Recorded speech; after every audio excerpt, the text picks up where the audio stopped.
Okay, we're live. So welcome to this Ask Me Anything session from Cambridge University Press. Today our topic is engagement and motivation.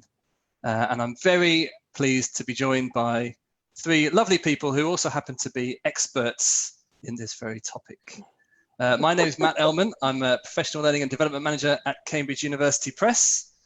And I am joined by Burcu, Michael and Olha, and I'll ask them to introduce themselves briefly now, starting with you, Burcu. Hello, my name is Burcu Tezcan-Unal.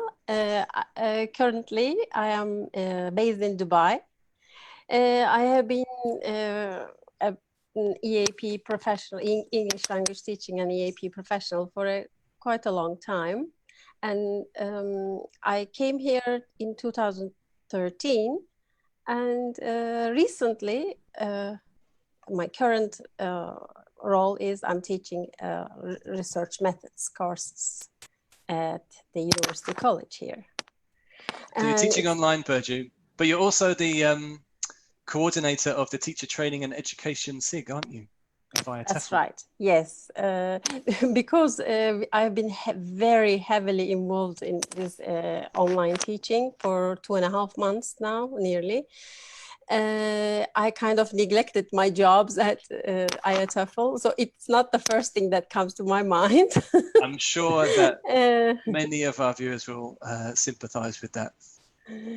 I bet, because I've been hearing a lot from my colleagues all over the world, doing in all kinds of different contexts, you know, from primary to private language or even private tutoring. Everyone is doing online jobs and they have a variety of experiences, and most of them are complaining that the workload is tripled. I really would like to highlight that here. You're not alone. Good. All right, thanks, Burcu. Michael, you're up next. Hi, I'm Michael Tomlinson, and I live and have lived in Spain for the last 30 or so years, where in southern Spain, in Murcia, southeast Spain, where I've been teaching at a private language school and have also had the good fortune to publish a few books with Cambridge University Press. Alongside Caroline Nixon, my co-author, we wrote a series of photocopiable books back in the beginning of the century. We wrote Kids Box, which came out in 2009, and we've just recently published Power Up, Level Up, Life Adventures, three names for three slightly different books, but based on the same lines. Matt, you asked us to talk a little bit about what our experiences were of this. Yeah, tell us how you've been finding it. Michael, because the lockdown there in Spain's been quite draconian, hasn't it? It has. I mean, people have been locked up for quite some time. And when you first asked the question, what have you been doing? I thought, well, to be honest, I haven't been doing that much. But I think that's partly to do because with a loss of routine. When I thought back again, I have been doing things, though. There have been some writing projects we've been working on. I've also stood in to give some online teaching as well, not that much, but a little bit, plus doing more things at home, doing some reading, doing some online learning. It all adds up, but because it's fallen out of the nice, easy routine that I had before, it seems that there's separate pieces of jigsaw puzzle that doesn't all quite fit together. When you think about it, you think, yeah, no, I have been doing stuff. But initially, I thought, no, I've lost the straight lines I had before. It's a little bit trickier than it was before. Yeah, well, I'm sure that will come out from many of the questions that we get. But before that, Olha.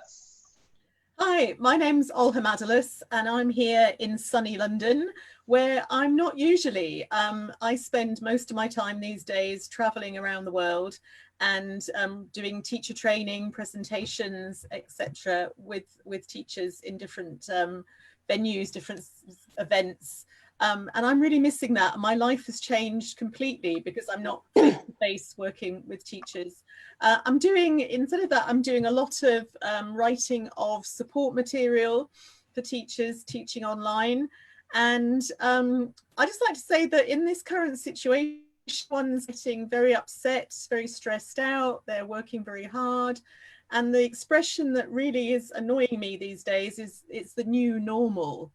This is not the new normal, teachers, colleagues. This is an emergency situation and we're just trying to do our best. Things will return to something much more like we're used to eventually, but this is not a complete change. This is just us trying to do our best.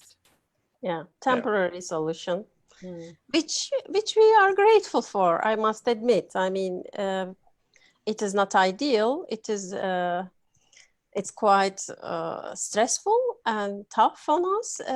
However, it is a solution, a kind of solution, temporary solution.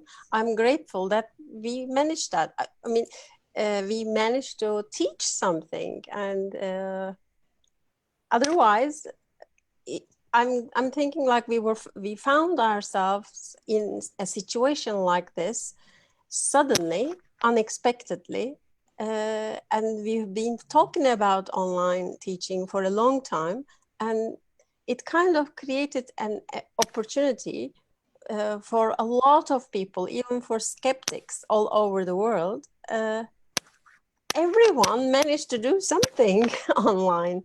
My husband is a person who is not very techy, and he was always like, he's also in our profession. He's an experienced IATEFL, IELTS teacher. He's been teaching pre-sessionals. He's very experienced, but he was always sort of scared of technology. Recently, he's offering free his private sessions on an app, a kind of Zoom. Here we use it in Dubai, and he manages that, and he feels that he's more confident now, and he can continue doing stuff like that in future. Yeah, it's good to look on the bright side like that, I think, Burcu. Obviously, it's not an ideal situation, but if we try and take the positives from it, then that's certainly one of them. It's kind of being thrown in at the deep end and having to make the best of it. Sink or swim. Sink or swim, yeah. And I think most teachers are swimming. I think it's remarkable how well the sector has responded. That I agree. In all of primary, secondary, tertiary, only a very limited, as you were saying, Burcu, only a very limited sector within that segment of that had any idea about how to do this before. And in a question of weeks, teachers and schools have managed to adapt. And I think everyone's aware that the classes aren't always perfect, but I think also the students and the families that are receiving the classes are extremely grateful at how well teachers have managed to get together and pull something together.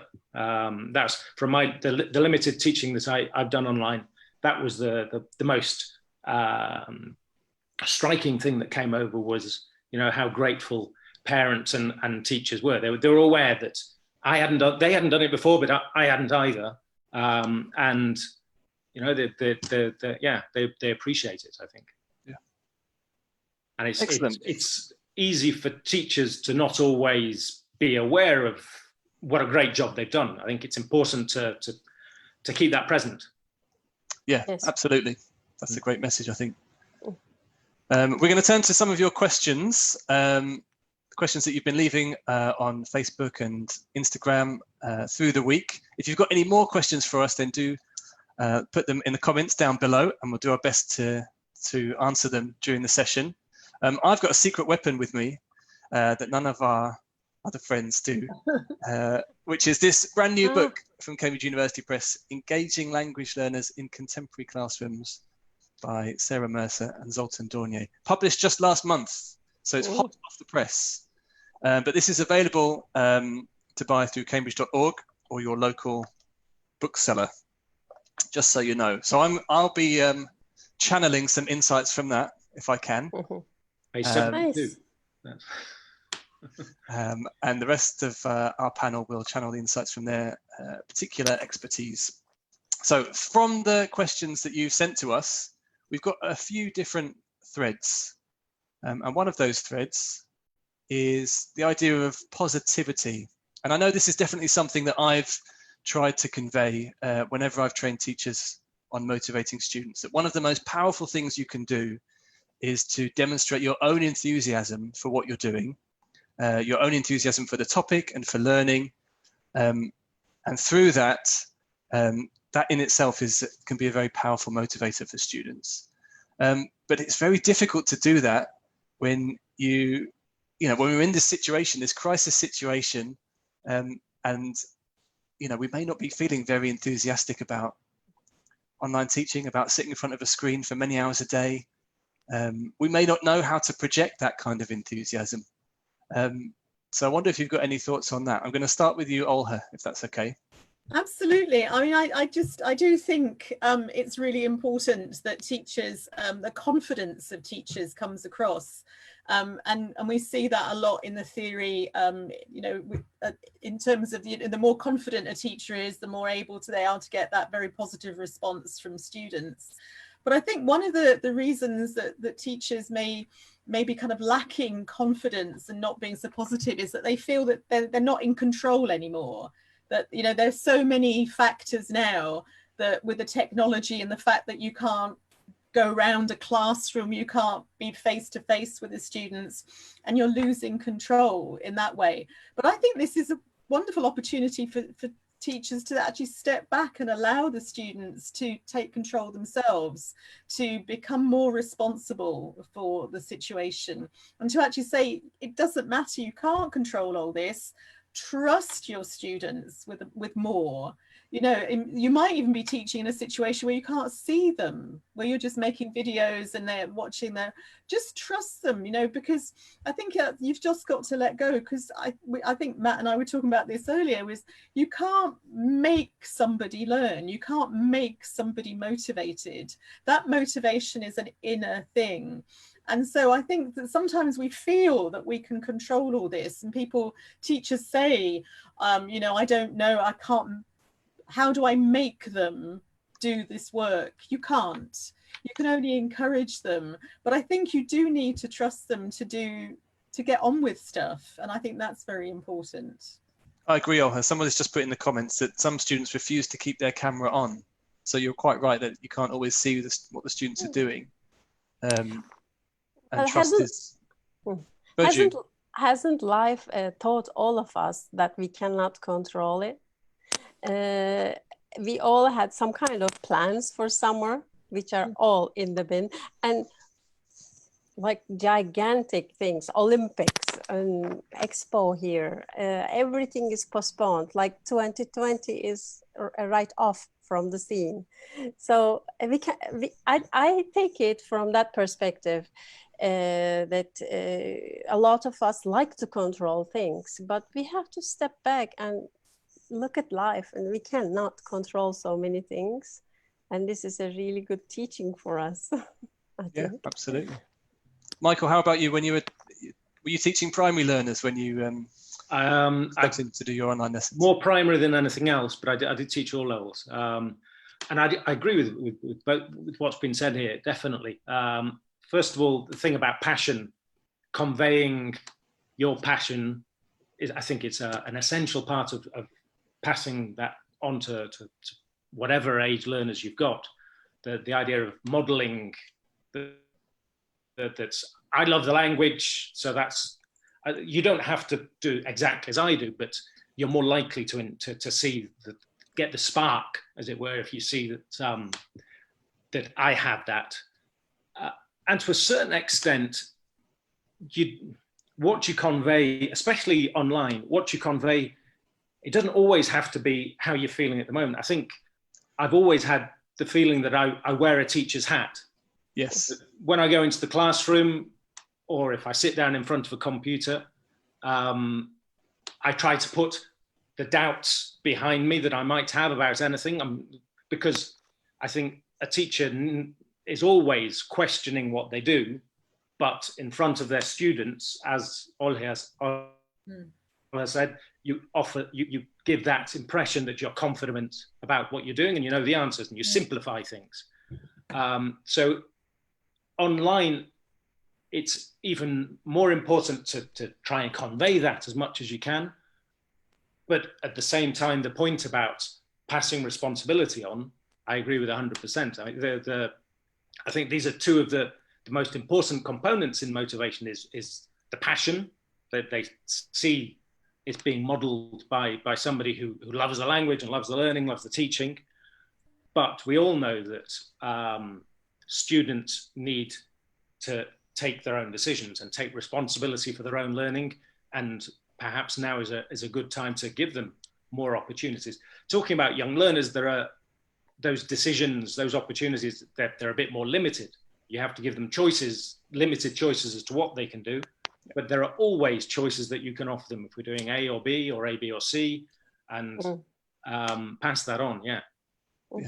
Your point about wearing the teacher's hat is a really good one, because I think in my case, I can kind of feel that role. I can feel myself slipping into that role when I step into the classroom, and it just happens, and you go into teacher mode automatically. And it's to do with the environment, you know, it's to do with having the students there. And that you don't get the same feeling when you come and sit down in front of your laptop.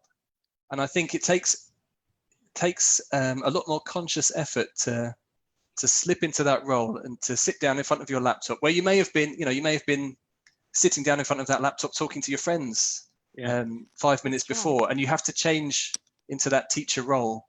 And that takes a definite conscious effort.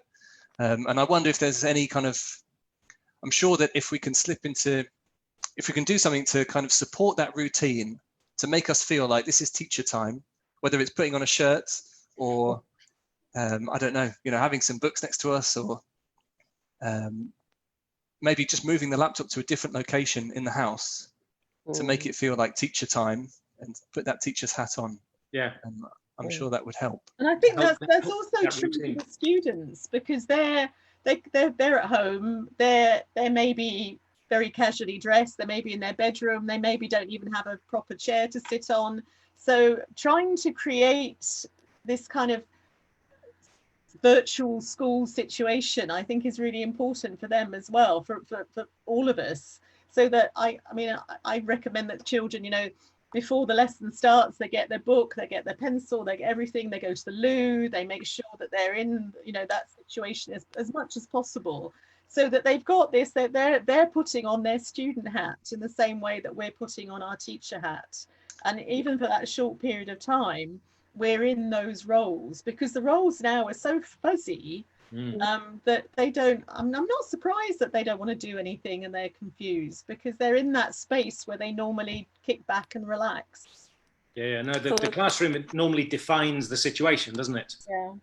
But if you take the classroom away, where the other day I was giving a class, I had a young child who took a pair of scissors out and decided it was time to start cutting his hair.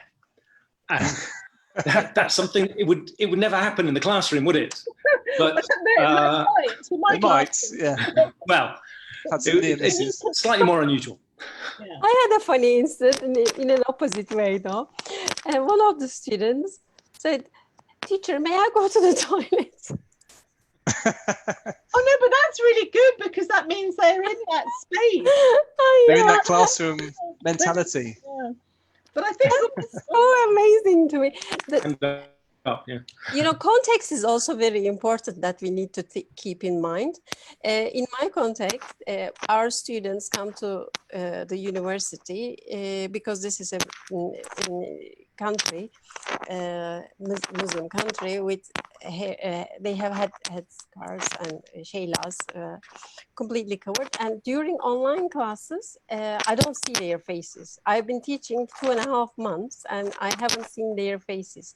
They appear there in the participant list, but I don't see them. And it was even funnier when I heard that she wants to go to the toilet.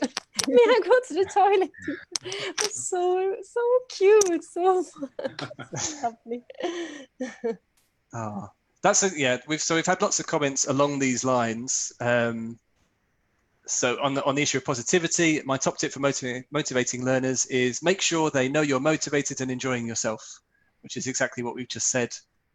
Somebody else said the key to motivation is burning desire. Yeah. Or the key to motivation is having a passion. Desire all the time. No, it's obviously, I don't think any of us have that burning desire 24/7. But that goes back to Michael's point about just putting that hat on, doesn't it?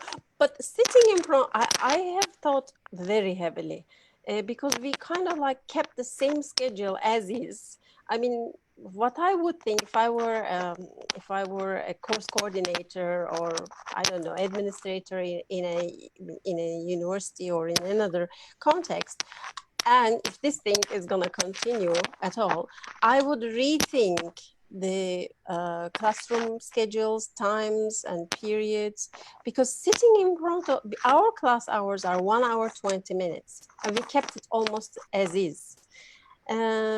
That was very difficult for me personally, because I had to be all the time alert because there's disconnection problems. They're asking questions. Even during break times, we have 10 minutes break, and I didn't have break. So at the end of the day, my brain, my head was, my eyes are spinning, my back is hurting. So yeah, I think that's definitely a message that we hear a lot. And I feel I'm not even teaching that much, Burcu. I do sessions for teachers. But nowhere near the number of hours that many teachers are doing. And I find that difficult because your body is just not meant to sit in front of a screen in one position all day long, is it? And what is happening is that, I mean, you give a break afterwards, all the lessons finished, you breathe out, and then in the evening, emails start, like endless emails until like AM hours, and they say that like, teacher, I asked you this question but you didn't answer. It's like 1 AM she sent it and I'm responding at 8 o'clock. Well, I think so. That raises a good point, doesn't it, Burcu? Because one of the issues with having to work from home and having to work online is that there's no longer this clear divide. I think this is what you were saying at the beginning, Michael. We don't have this clear distinction between work time and personal time. But for me, I don't know what you guys think, but I think it's so important that we draw those boundaries, and that the institutions that we work for support teachers in drawing those boundaries and support them in saying, don't reply to emails at the weekends, don't reply, don't be messaging your students late into the evening. I don't know what you think about that. You know, Matt, we are put in such a situation that it's an extraordinary context. It's an extraordinary stress for the students as well, and you want to be for them. I completely agree with you. We have to balance and put ourselves first, but by trying to empathize with them and their situation, their houses, God knows what's happening in their world. I mean, they are mature enough to sort of accept the reality, and God knows they are 18-year-old, my students, most of them, and it must be horrible and so frustrating. So you want to help, but finding the balance is hard. Yeah. Sometimes you can help better if you draw those lines and I say, agree. I'm here I'd listen to all of your problems, but there are certain times when I won't be responding and I won't be getting back to your emails because physically we can't do it. Yeah. Exactly. Burcu, we've had a couple of comments about your microphone. I think when you move your arms, we get a little bit of noise. Okay. So I'm going to have to ask you to talk like a statue. Would you hear me like that? No. I can't hear you now. Okay, we've had some other questions come in, so I'm going to ask you these. Could you share some ideas to work with preschool learners, with very young learners, in the current conditions? That's a tough one, isn't it? Because I imagine that communication with parents is important anyway when you're dealing with very young learners, but we're relying very heavily on the parents in this kind of situation to set things up, to set up the computer, set up the microphone, and in many cases really to sit with the child, which, you know, ideally they should be with the child during the class. Michael, as our young learner pro, I wonder if you've got any thoughts on that one. Well, I suppose you try and extend the types of things you do in the classroom and see how you can adapt them. The very young learners, it's all about play and getting language involved in that play, and any music or any stories. So working around those central columns, those central pillars of music, stories and play, and interjecting the language into that in the classroom, then do as much as you can and get the children moving around, because what we were saying about sitting down for such a long time, we find it hard. Very young learners absolutely will find it impossible. And personalize it, make it, you know, make it as much about the students who are sitting in front of you, in front of those cameras, so that you can bring things in from their world. Because for a very young learner, the world they know is their world. They don't know anything else. So ask them about their toys, about what they've got, their books, maybe involve their parents as well, or whoever's looking after them at the moment. But I sympathize for teachers of very young learners online. I mean, it's teaching young kids is energy sapping and quite hard work anyway, but trying to do it through a medium you're not used to, they have all my respect and congratulations for anything you can do. And if it doesn't work, don't worry, move on to something else. You know, don't chew yourself up about it. If your plan A doesn't work, then go to plan B and then try plan C. I think one of the things with pre-juniors and juniors is using pre-recorded videos rather than live lessons as well, that they can use at different times and watch again. So, and not just the teacher doing it, but maybe getting them linked up to the British Council website where they can watch stories. There's so many stories and songs that they can be watching. So I think it's quite difficult to have that expectation that the caregiver at home is going to be available to set the child up for that meeting, because they might be in a Zoom meeting of their own for work. So I think it is very difficult. So I do think that videoed lessons, and that's what the primary schools here in the UK are using a lot as well, you know, to parallel to live lessons. They're using a lot of videoed stuff, especially for things like phonics, which you would want the children to do a number of times. So there'd be short clips, maybe 5 minutes, but they can do that maybe 2 or 3 times in the week, and they can do it again and again, because that's what they need, is lots of repetition. That's what I was just going to say, that give them the option to repeat things and do it again and again is, yeah. And they love stories repeated anyway, so you don't have to tell the story 10 times, but you can get a nice video of it, or video yourself telling the story. Yeah. Good, thank you all. I mean, what comes out of that for me is how relevant many of those tips are to all learners, not just very young learners.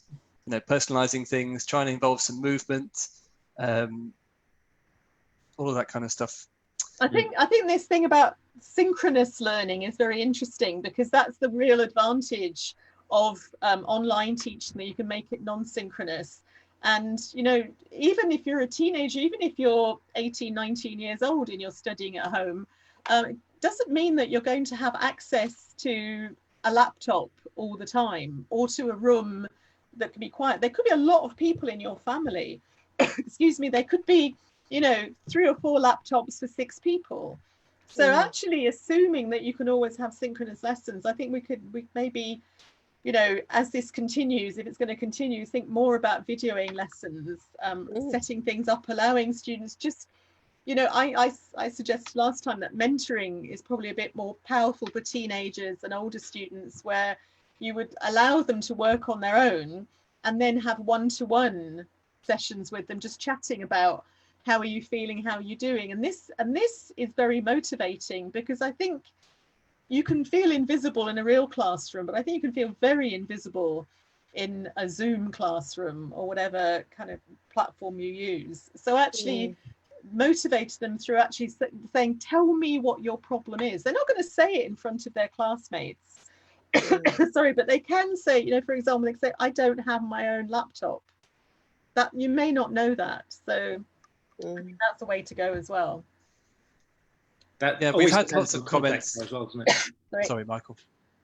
No, I was saying that I think it's a great idea, but you can't, depending on the size of your classes, and it's not always simple to be able to do that. But if you can set it up, then it's definitely going to help everybody, teacher and students.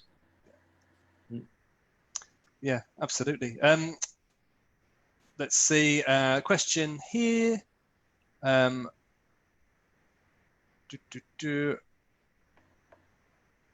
So we've got a couple of people saying, what should be included in the lesson plan to help students concentrate? And I think we've touched on some possibilities here. If you've got activities that are personalized to the group, that require them perhaps to move around a little bit. I would say. Variety, yes. Burcu, what do you do to try and we use a ensure your students are platform engaged? which allows us to do group work. Interestingly, it is called Adobe, and we are working on it. You know, I tried to set up. What happened is that this thing happened towards the end of the semester for us, so there was less of teaching but more experiential stuff. So I was able to put them in groups and allow them to work together to produce work, and I would be there to support, you know, visiting the groups like you would do in normal class. It's a good setup, actually. I really enjoyed it.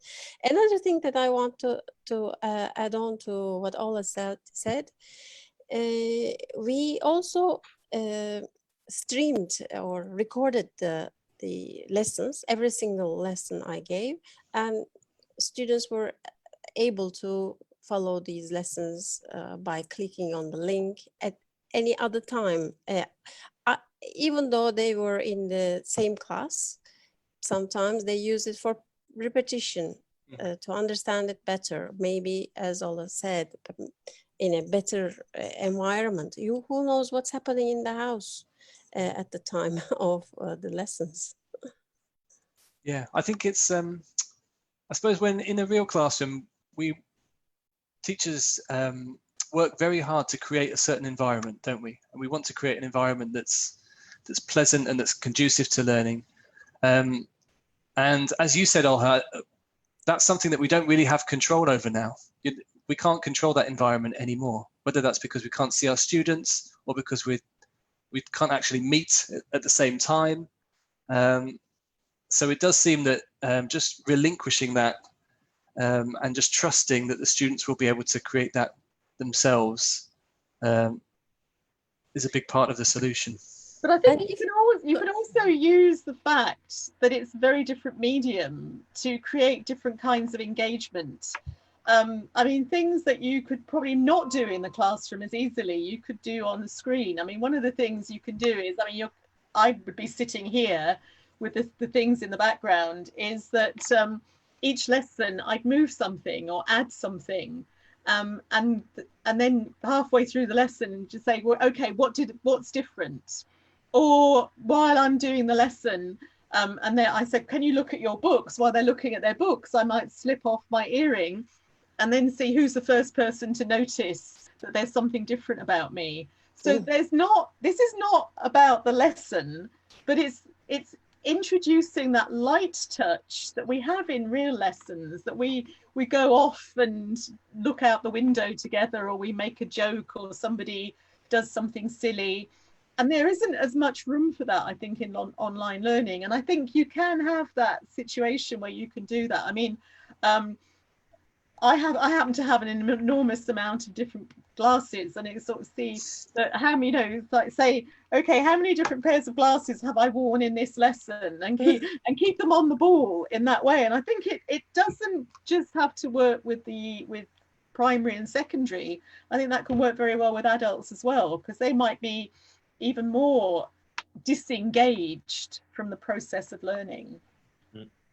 I think it's a great idea. I think humour is an essential element in any classroom, and it's not that easy. So those sort of spot the difference ideas or your glasses, lovely idea, yeah. But I think if you can keep that going, so I think this idea of engagement versus motivation, engagement is being engaged in that moment for that reason. And I find that I'm particularly sort of 12 to 14-year-old boys they'll be like, oh, and you've got 2 blue books where you had 3 blue books. They'll be really looking and paying attention. And again, we can't control everything, but at least you get them paying attention, joining in, and hopefully using their English to say what's different, etc. But I think that from what I hear from a number of teachers is they're so worried about teaching that they seem to have forgotten about learning, that what they're doing, this performance that they do on screen, is not going to necessarily translate into learning. So I think they have to think about being an end user of that and what kind of experience that is for everybody, and kind of making sure you can maybe bring in some of the fun things from a lesson on the screen and making people feel comfortable and enjoy that. I mean, I was just thinking of one of the things, I don't know, maybe Michael does this with primary as well. I don't know why I've got such a big one, but I do what's in the box at the beginning of a lesson. Do you know what's in the box? You go, what's in the box? What's in the box? Does anybody know what's in the box? And then the children are supposed to try and guess. And then, so they can say what they think it is, and they'll say spider, pizza, or whatever, and you open the box and you reveal, ooh, what's this? To introduce your story. You're going to do the hungry caterpillar or whatever. And I think, teachers, I think, maybe not seeing the ability to actually bring in some of those things because they're so busy, like, oh, it's a computer and it's a machine, that somehow we lose the real humanity of that lesson and the kind of silly bits of it. Yeah. In the same way that you personalize it for them by offering a little piece of yourself, although you've got your teacher's hat on, so it's not all you, but by offering a little bit of you or something that they can't see, it helps keep those links, doesn't it? For example, if you have a dog or a cat, and you let them see that, let the dog come up and show his face or whatever, and let them actually experience that, or even show them not necessarily all of your flat, but maybe a little bit. This is watch the plants grow. I planted this on Tuesday, and then as the weeks go by, you see the plant grow. So you've got that human connection, even though we're working through a machine. And I think that's very important for us to feel comfortable and to feel like there's a point to it. Yeah, I think that works both ways as well, doesn't it, Olha? I mean, you can be showing your dog or your cat, but your students can also choose to bring things to the lesson that they probably wouldn't bring to your classroom normally. Absolutely. So if you want to say, I mean, quite often in classes with kids, you might say, what's your favorite room? Well, they can take the screen and show you the favorite room, or if they want to, just objects like who can, I don't know, go find a spoon. The first person to find a spoon and bring it back to the screen is the winner. And kind of, you can make it much more interesting than just this kind of, we're stuck in a frame on a screen. Yeah, absolutely. We've had a question for Burcu, which is, Burcu, how do you make your students attend your synchronous classes when they've got the chance to watch them later as well?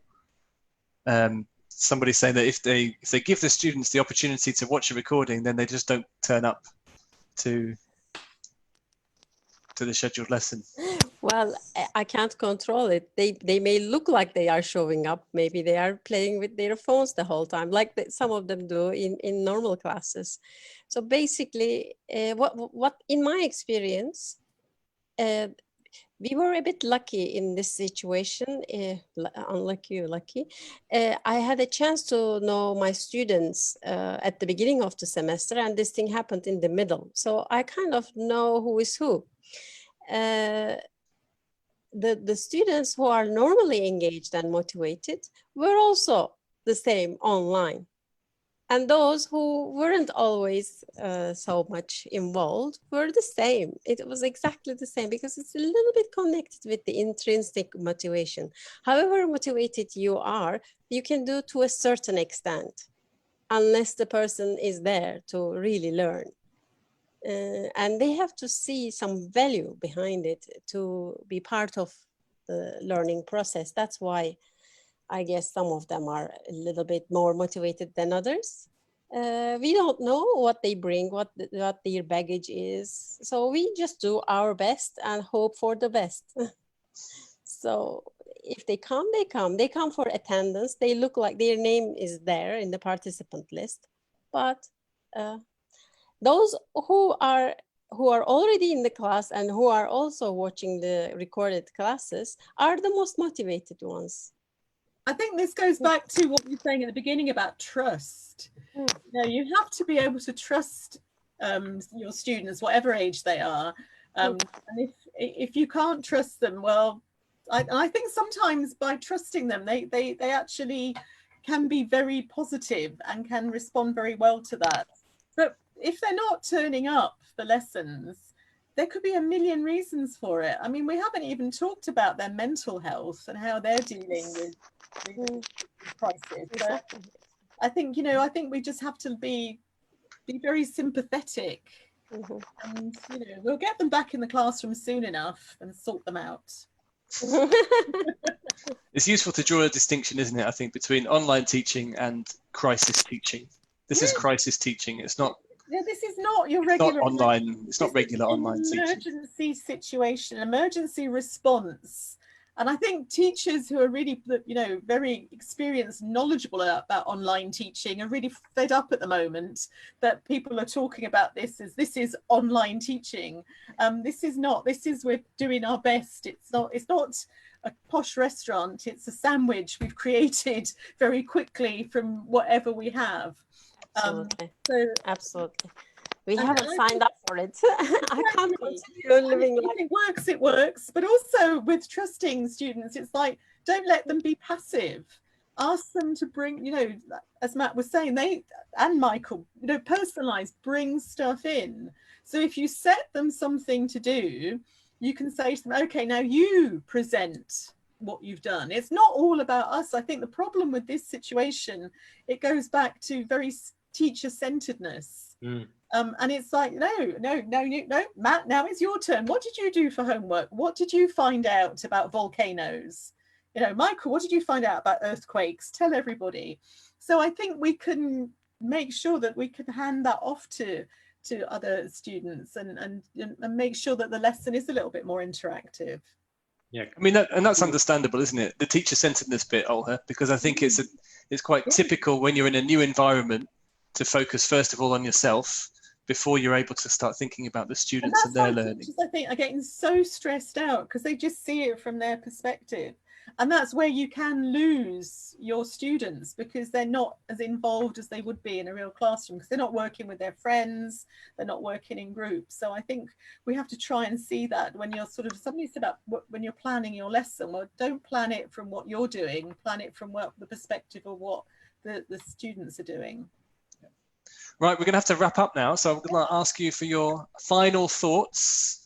Michael, we'll start with you. Do you have one tip or you know, anything particular that you would say to teachers? Teachers, well, don't worry about what you can't do. Focus on what's working for you, and you're doing a great job. I mean, as we've said, it's not the easiest of situations to be in. It's very difficult. So believe in yourself and what you're doing, and carry on. It's only going to get better. Yeah. Thanks, Michael. Burcu, how about you? How would you sum up? Take care of yourself first, I think. I'd say that because if you don't, you won't be able to help anybody, nobody. So take care of yourself, look after yourself, give breaks, and do move, because it's really difficult to sit in front of both for our eyes and our parts of the body. we have to keep moving. I do yoga all the time to relieve tension at the end of the day. Yeah, these are my tips. Yeah, that's good advice. And how about you, Olha? Well, just going back to saying before, just make sure you involve the students as much as possible. You know, ask them for suggestions for things you could do. Ask them to suggest what they could be doing for homework, for example. Somebody had said, I can't get them to do homework. Well, get them to say, I'd like to do this. You know, make it a two-way thing. Don't worry about being in control of everything. Let go, share that experience with your students. Thank you very much. Okay, and my tip is to remember to check the Cambridge blog for much more tips and advice, videos, podcasts. You can find us at cambridge.org/supporting-every-teacher, and there's loads of stuff on there to support you in the current crisis. So thank you very much to our panelists. Thank you for inviting Lovely us. to chat to you. Inviting us. And we'll be back in a couple of weeks on the 15th of May when we have a special edition Ask Me Anything as part of the Cambridge at Home online experience. If you stay glued to the Cambridge University Press Facebook page, you'll see much more about that in the coming days. But thank you for joining us, and see you next time. Bye-bye. Bye-bye. Thanks, Matt. Bye.